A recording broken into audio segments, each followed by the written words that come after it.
कोई के ले लगी बना बना अरे हट हटाओ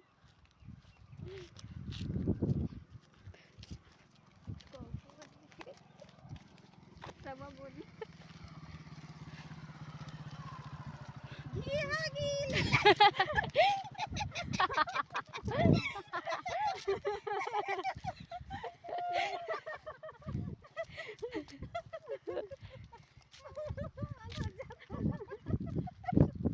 घी ले बोला घी चाहिए मतलब डेढ़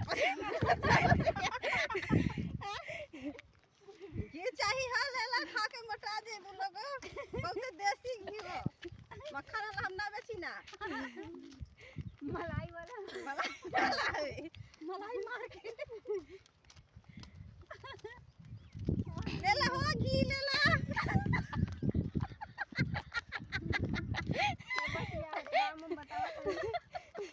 अबे देखा वो लगा सब ने दाम बताई बाबा इने दाम बता दई हां काजे ने तुरवा के ले वो लोग कि नहीं अबे उतार दें काजे जिंगी खेतवा में यार राय दस राय दस